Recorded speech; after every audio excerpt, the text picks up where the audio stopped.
10 Gruesome and Dreadful Murders by Drowning. Welcome to Odd Occasions, where we explore some of the darkest and most haunting tales from around the world. Today, we're uncovering 10 horrific murders by drowning, each one tragic, cruel, and deeply unsettling. These are stories of betrayal, manipulation, and unimaginable cruelty, showing how something as simple as water can become a weapon in the worst of ways. When we think of murder weapons, our minds usually go to guns, knives, or blunt objects. But water, too, can be lethal. Unlike other methods, drowning takes time. It's not the quick pull of a trigger or a sudden strike. These murderers had to make a conscious choice to hold their victims underwater or use some other means to ensure their deaths. Each of these victims experienced moments of terror and confusion in their final breaths, often in the presence of someone they trusted and in a familiar place. Let's begin our list with one of these haunting cases. Number 10. The murder of Cynthia Hrisco. It was February 2000 in a quiet Chicago suburb, and 47-year-old Cynthia Hrisco and her husband, Frank Buschauer, were experiencing severe marital strain. They had recently adopted a 13-month-old son, and rather than bringing them together, the adoption seemed to intensify the cracks in their relationship. The tension between them had only worsened due to a dispute over their home's construction. Cynthia wanted to sue the builder for poor workmanship, but Frank was fiercely opposed. The reason? The builder was Frank's cousin. Around 2:30 a.m. on February 28th, Frank called 911, reporting a terrible incident. When emergency responders arrived, they found Cynthia face down on the bathroom floor, showing signs of rigor mortis. Frank claimed he'd been asleep and was woken up by their sons crying. He said he went to check on Cynthia, who he found underwater in the tub. He supposedly pulled her out, but something was off. Officer Bryant Hanizowski, one of the first responders, immediately noticed something strange. Both Frank and Cynthia were completely dry by the time he arrived, raising questions about Frank's version of events. Cynthia's death was officially ruled a drowning, but the case was marked as suspicious. Yet without clear evidence, no charges could be filed. After her death, Frank moved to Pell Lake, Wisconsin, and the case went cold. Then, in 2010, now Detective Hanizowski couldn't let the case go and pushed for it to be reopened. 2 years later, pathologists re-examined Cynthia's autopsy, concluding her death was indeed a homicide. Armed with this new determination, detectives finally arrested Frank in 2013. During interrogation, Frank repeated his story. He'd gone to bed while Cynthia took a bath and later found her drowned. However, he made a shocking admission. At one point in their marriage, he'd placed his hands on her shoulders or neck and even told her, "I could kill you." He claimed he later regretted the statement, but his explanations became more evasive when detectives asked about scrapes on Cynthia's knuckles, chin and nose, and a bruise on her neck. Frank claimed he couldn't remember what happened that night, leaving investigators and the jury with only more questions. In August 2019, after nearly 2 decades of suspicion, Frank Buschauer, now 70, was convicted of drowning his 96-pound wife while their young son slept nearby. His attorney vowed to appeal, but the case of Cynthia Hrisco stands as a reminder of the patience it often takes to seek justice, even when justice is long overdue. Number 9. The murder of Emily Sizemore. In July 2016, the small town of Krebs, Oklahoma, was shaken by an unimaginable tragedy. 21-year-old Devin Sizemore had been spending a few days with his young daughter, 21-month-old Emily, and for most people in town, it seemed like an innocent visit between father and daughter. But within days, that seemingly ordinary visit would take a dark and disturbing turn, leaving the community in shock. It started innocently enough. Devin's mother, who had custody of Emily, had allowed her son to take Emily for a few days. On Wednesday, neighbors saw Devin pushing Emily in a stroller, appearing calm and normal. But by the next day, things had started to change. Devon spoke to a relative, making bizarre and unsettling statements. He said that God brought the storm and declared himself God's messenger, sent to announce the coming apocalypse. When he was asked about Emily's whereabouts, his chilling response was simply, "Emily is with God." Alarmed, the family immediately contacted the police, launching an intensive search for Devon and Emily. Authorities spent hours combing through the area, hoping to locate the young girl. Finally, in the early hours of the next morning, police tracked Devon to a pond nearby. Tragically, they were too late. Around 3:30 a.m., officers arrived at the pond to find Emily floating face down in the water. Without hesitation, they rushed in, pulling her from the pond and desperately attempting CPR. But little Emily was already gone.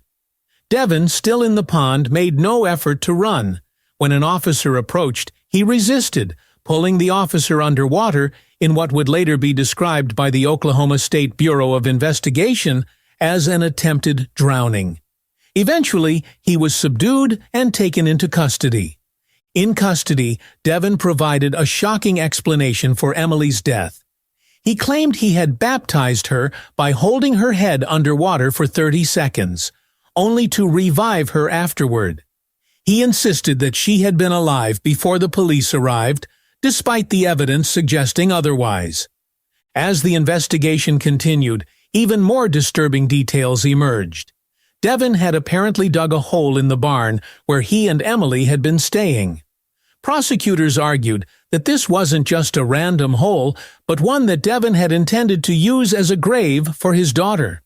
This revelation only added to the horror of the case, painting a picture of a father who had become deeply unhinged, leaving his young daughter as the ultimate victim.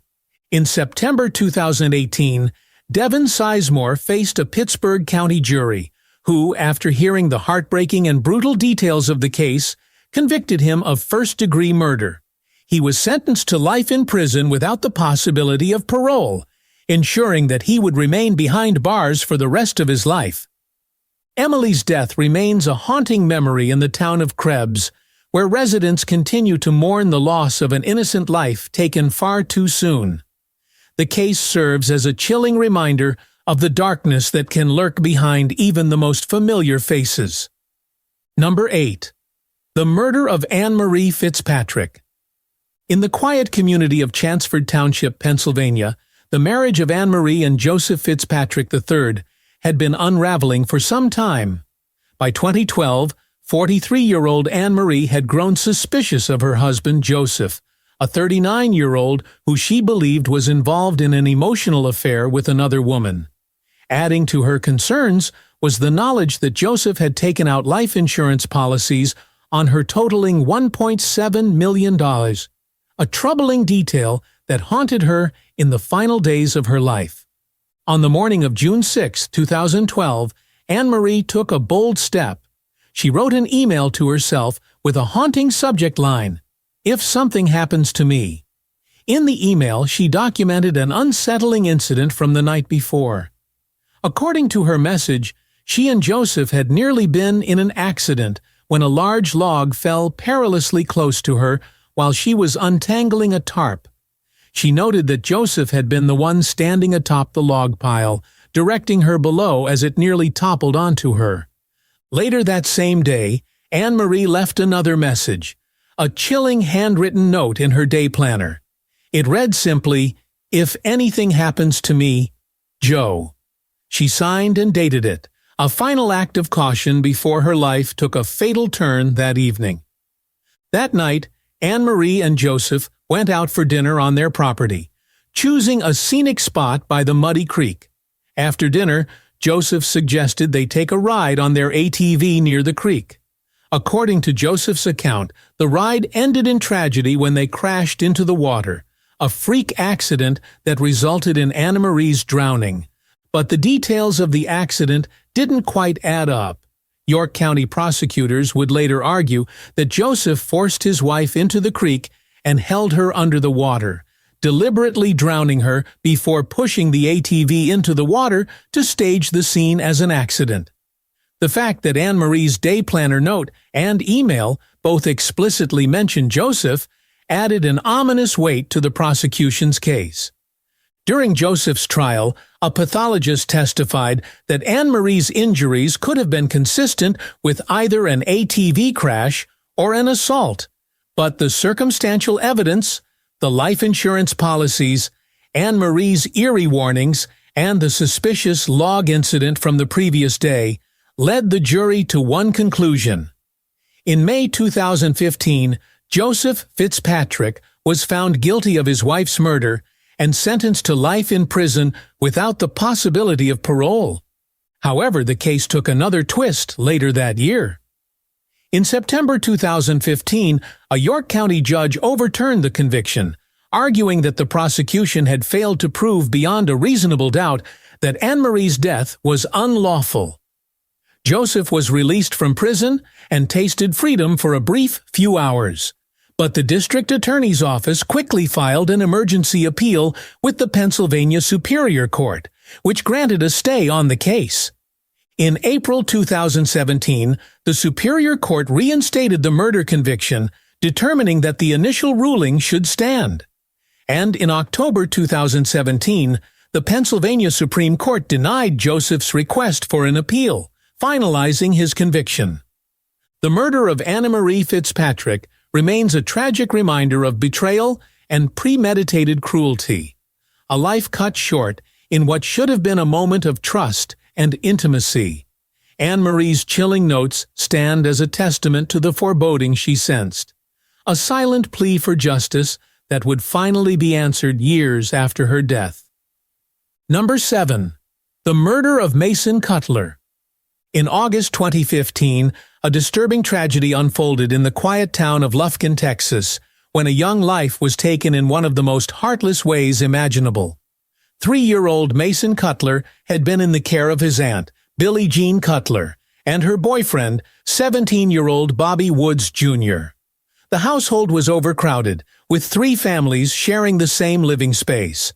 But it was this arrangement, and Woods' shocking response to it, that would lead to Mason's untimely death.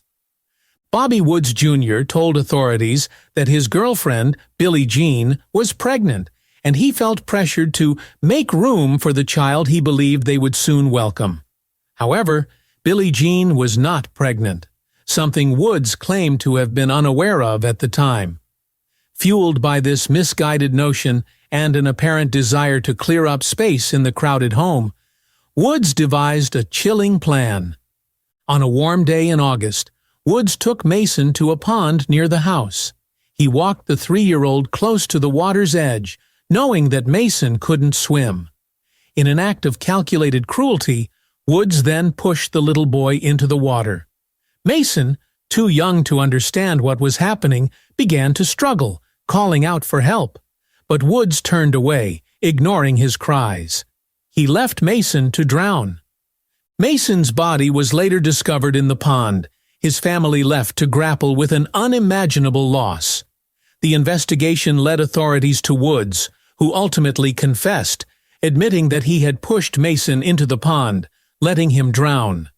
According to his confession, he claimed he acted because Billie Jean had expressed a desire for Mason to be gone, a statement she later denied, though it was enough to charge her as well. As the case went to trial, Woods attempted to recant his confession, alleging it had been coerced. But the evidence was too overwhelming, and the confession remained a crucial piece of the prosecution's case. In June 2019, Billie Jean Cutler pleaded guilty to conspiracy to commit murder, receiving a 20-year prison sentence. Just a few months later, in August 2019, Woods was convicted of capital murder and sentenced to life in prison. The murder of young Mason Cutler remains one of the most heartbreaking cases in Texas's recent history. A child's life cruelly taken over a motive as senseless as making room. For those who knew and loved Mason, the tragedy serves as a painful reminder of how innocence can be shattered by the darkest sides of human nature. Number 6. The murder of Tara Pitts. In April 2004, Sergeant James Pitts, a 31-year-old U.S. Army soldier, had returned from Iraq just 3 months earlier. But being home did not bring peace. Pitts had been involved in an affair with a 20-year-old private, a discovery that shattered his marriage to his wife of 9 years, 28-year-old Tara Pitts. Tara, devastated by the betrayal, had reported her husband's affair to his base commander. Their marriage, already strained, deteriorated further, and Tara took out a restraining order against James. They had recently begun discussing reconciliation, but ultimately, Tara decided she wanted a divorce. On the morning of April 21, 2004, James made an unusual request. He asked Tara to have sex with him one last time, and she agreed. Unknown to her, he had already filled the bathtub with water, waiting for the moment to carry out a plan that had formed in his mind. As they were together, James suddenly pushed Tara into the bathtub from behind. She struggled, but he held her head underwater, keeping her submerged for 3 to 5 minutes. After ensuring she had drowned, James lifted her body out of the tub and carefully placed her in bed. He later explained that he didn't want their 9-year-old son to find his mother's body in the bathroom and see her like that. After the murder, James left the house, seemingly trying to drown his guilt in alcohol. He went to a nearby bowling alley where he drank the better part of an 18-pack of beer. Then, overcome with guilt and desperation, he called Fort Lewis, located near Tacoma, Washington, confessing to his wife's murder. During questioning, James was straightforward but showed little remorse. No matter how angry I am, if it was a man, if it was a dog, whatever it is, I took a life that I wasn't allowed to take, he said, acknowledging the gravity of what he'd done. He made another chilling statement that implied he had forced Tara's head underwater multiple times.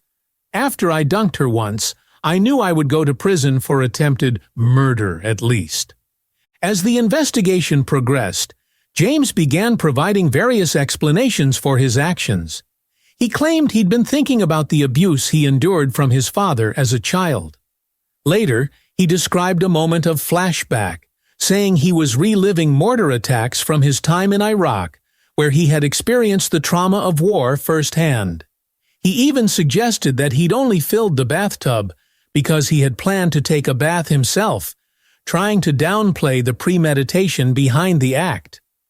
At his trial, his defense team argued that he was struggling with mental health issues, including depression and symptoms of PTSD. They pointed to his family's statements that his time in Iraq had changed him, turning him into what they described as a killing machine. Yet the jurors, confronted with the cold, methodical nature of his actions and the horrifying circumstances of Tara's death, were not convinced by the defense. In April 2005, James Pitts was convicted of first-degree murder. His explanation of trauma and mental health issues did not sway the jury, who ultimately saw his actions as premeditated and deliberate. Tara's murder remains a haunting reminder of how unresolved trauma and unaddressed mental health issues can spiral into tragedy, claiming the lives of loved ones in the most brutal of ways. Number 5. The murders of Jackson and Jacob Telnis. In 2008, Sherry Jackson attempted something that would haunt her family for years to come. She took her 10-month-old son Jackson to the Clark Fork River in Montana and attempted to drown him, later explaining that bad thoughts or voices had compelled her to do it. Thankfully, the child survived, and Sherry was sent to a state psychiatric hospital for treatment. Her husband, Jacob Telnis, filed for divorce and took on the responsibility of raising Jackson alone. Over time, however, Sherry's life took an unexpected turn. After her release, she and Jacob reconciled, eventually remarrying and moving to Strathmore, California, where they welcomed a second son, Jacob Jr. For several years, life for the family appeared to be stable. But in the summer of 2019, the darkness that had driven Sherry to violence a decade earlier re-emerged, with even more tragic consequences. On June 29, 2019, Tulare County deputies received a disturbing call about a woman behaving erratically and leading 2 young boys into a cornfield. As officers arrived and entered the field, they were met with a devastating sight. 12-year-old Jackson and 7-year-old Jacob Jr. lifeless, their small bodies soaked. Sherry had drowned her own sons. First responders rushed the boys to the hospital. Jackson, the older of the 2, was pronounced dead shortly after arrival. Jacob Jr. was moved to Valley Children's Hospital, where doctors discovered that he had suffered significant brain damage. Despite efforts to save him, he succumbed to his injuries 8 days later.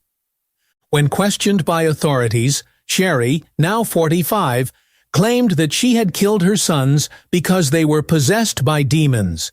Her behavior grew increasingly erratic, even spitting at one of the officers during her interview.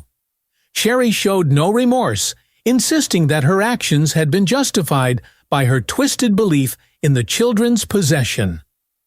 The case against Sherry Telness has been a drawn-out process, with the possibility of her facing the death penalty for her actions. Her attorney requested a delay in the preliminary hearing to examine new discoveries related to the case, with the proceedings scheduled to continue in January 2020. The brutal murders of Jackson and Jacob Telness shocked the quiet community of Strathmore, leaving the surviving family and townspeople grappling with a tragedy that felt almost unimaginable. Sherry's actions, driven by delusion or a deeper unknown darkness, underscore the devastating consequences of unresolved mental illness and a lack of effective intervention. Number 4. The murder of Lori Musil.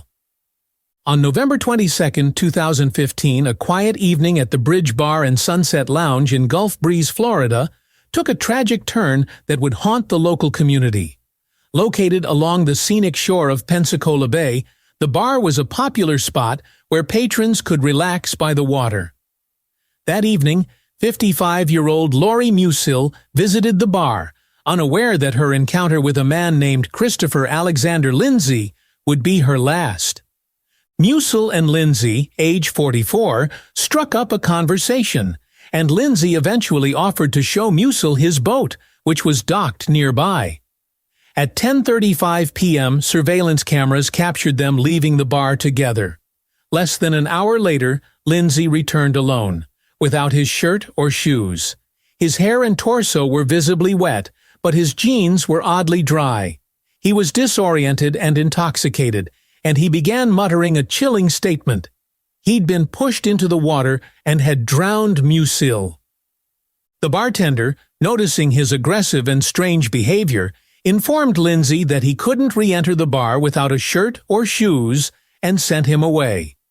Lindsay wandered from the bar, later spotted sitting in a breezeway, screaming and incoherently ranting that a woman had pushed him into the water.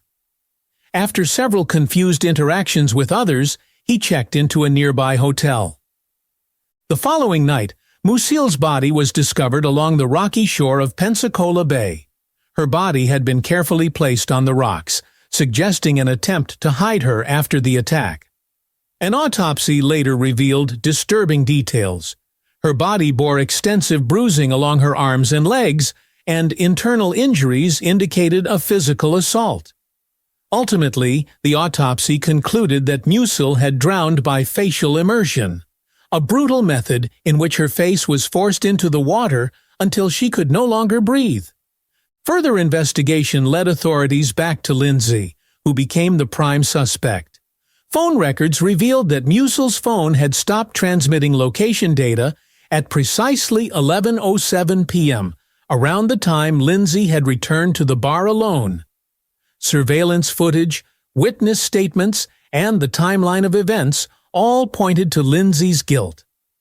In December 2017, Lindsay was brought to trial, where he was convicted of second-degree murder. He received a life sentence, ensuring he would remain behind bars for the remainder of his life. The murder of Lori Musil stands as a haunting reminder of the unpredictable dangers that can hide behind a seemingly innocent encounter, turning a peaceful night by the water into a nightmare with lasting scars for the Gulf Breeze community. Number 3. The murder of Laura Letts Beckett. Peter Beckett, a former city councillor from Napier, New Zealand, was known as much for his temper as for his charm. Residents remembered his short fuse. He once slapped a man in a bar for not recognizing him as a local official. And he had a habit of making angry late-night calls to the mayor. But all that changed in 2004, when he met Laura Letts, a Canadian woman visiting New Zealand. The two fell in love, and Peter eventually moved to Canada, where they married and settled. Their relationship, however, took a dark turn in 2010. The couple was boating on British Columbia's scenic Upper Arrow Lake, when, according to Peter, Laura unexpectedly fell into the water.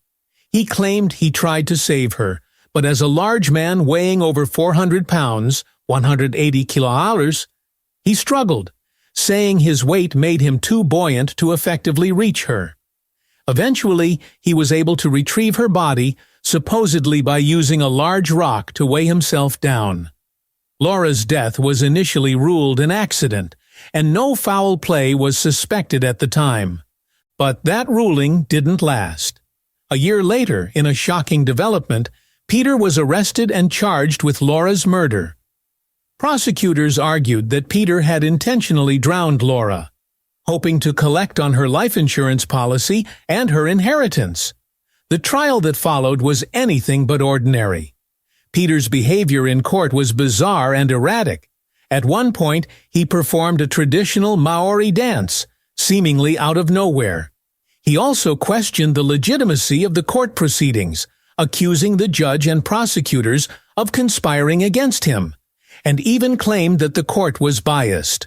To add to the chaos, his pants fell down as he was being led out of the courtroom, creating a spectacle that left both the jury and observers bewildered. The prosecution's case rested heavily on disturbing details that painted a sinister picture of Peter's character. One friend testified that shortly after Laura's death, Peter had asked whether Google Earth might have captured events on Upper Arrow Lake, indicating a possible concern that his actions had been recorded. Additionally, a former cellmate came forward, stating that Peter had offered him money to take care of witnesses, revealing his desperation to avoid conviction. The most chilling evidence, however, came from a statement made by one of Laura's cousins. In the cousin's account, Peter had once told Laura exactly how she would die. He had said, "This is how you're going to die. You're going to drown. You won't know when it's going to happen or where it's going to happen, but you're going to know how it's going to happen." This eerie, foreshadowing statement, though initially ruled inadmissible in his first trial, became a haunting reminder of Peter's intentions. Despite his outlandish courtroom antics, the disturbing testimony and evidence were enough to convince a jury. After a first trial ended in a hung jury, Peter faced a second trial. In September 2017, Peter Beckett, then 62, was found guilty of first-degree murder. He was sentenced to 25 years in prison without the possibility of parole. The case of Laura Letts Beckett is one that lingers, a tale of manipulation, greed, and a calculated betrayal by the man she trusted most. Her tragic death serves as a reminder that even the most scenic settings can harbor the darkest motives, and that sometimes a person's intentions reveal themselves only when it's too late. Number 2. The murders of Kenneth and Lakeitha Joseph. On March 10, 2014, in the Gulf Intracoastal Waterway near New Orleans, a disturbing discovery was made. The nearly nude, bloated body of Lakeitha Joseph was found floating in the murky water. Tied to her leg was a nylon rope, a grim hint of the horrors she had endured. 12 days later, on March 22nd, her husband, Kenneth Joseph, surfaced in the same waters. His leg was also bound by a nylon rope attached to a 30-pound kettlebell meant to keep him submerged.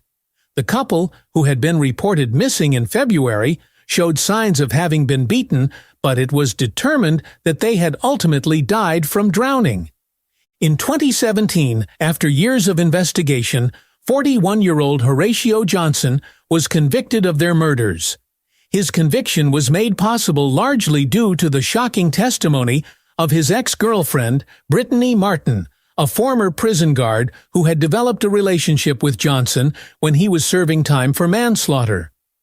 Johnson was released in 2011, and by 2014, Martin was deeply entangled in his life, enough to witness, and later recount, the brutal events leading to the Josephs' deaths. According to Martin, the horrific chain of events began on February 18, 2014. She entered a recording studio owned by one of Johnson's associates, where she stumbled upon a horrifying sight. Johnson was in the midst of choking Lakeitha Joseph. Terrified, Martin fled outside, but Johnson soon followed and convinced her to accompany him. What followed was a series of actions intended to eliminate any evidence of the murders. Martin recounted how she watched Johnson, covered in blood from having beaten the Josephs, drive to a remote location where he burned his clothes. The two then went to a Walmart, where surveillance footage later confirmed that Johnson purchased 2 kettlebells, nylon rope, and cleaning supplies, each item a grim piece of his calculated plan. Martin claimed that she later accompanied Johnson, along with 2 other accomplices, a local rapper and the recording studio owner. The group drove to the Interstate 510 Green Bridge, where the Josephs were bound to the kettlebells with the nylon ropes. One by one, Kenneth and Lakeitha were thrown over the bridge, falling over 100 feet to the water below. Johnson watched as the bodies disappeared beneath the surface, staying at the edge of the bridge to ensure neither of them resurfaced. This chilling account, supported by the Walmart surveillance footage and Martin's detailed testimony, helped secure Johnson's conviction. In court, Martin's testimony painted a picture of Johnson as a man with no remorse, calculating every move in a gruesome plan to silence the Josephs forever. Horatio Johnson was sentenced to life in prison with an additional 60 years. Brittany Martin, who initially faced murder charges, cooperated with authorities in exchange for a reduced sentence. She received a 10-year sentence for obstruction of justice, with 5 years suspended.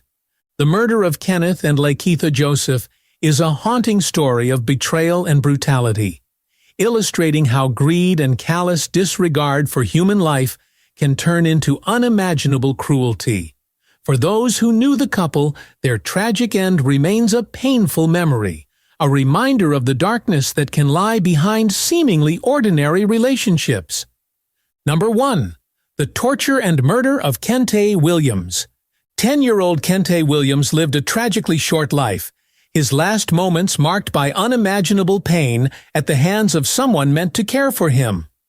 On April 28, 2017, his adoptive father, Leon Williams, chose to inflict extreme cruelty on the young boy in their Decatur, Georgia, apartment. Kentae, a child with autism, was being disciplined for allegedly cursing at a teacher and refusing to take a bath. But what began as discipline quickly spiraled into something far darker. Witnesses reported that Leon started by yelling at Kentae, grabbing him by the neck and dragging him inside. Once inside, Leon began to beat Kentae with a belt. He then forced the boy into a bathtub, where he ran scalding hot water, hot enough to leave second-degree burns on Kentae's body.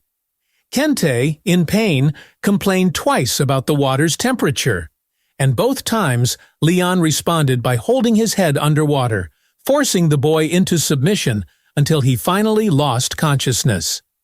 When emergency services arrived, they found Kentae unresponsive. Despite efforts to save him, Kentae succumbed to his injuries at the hospital. His body bore signs of the brutal assault, with bruises from the beating and burns from the hot water. The horrific details of Kentae's suffering deeply shook those who learned about the case.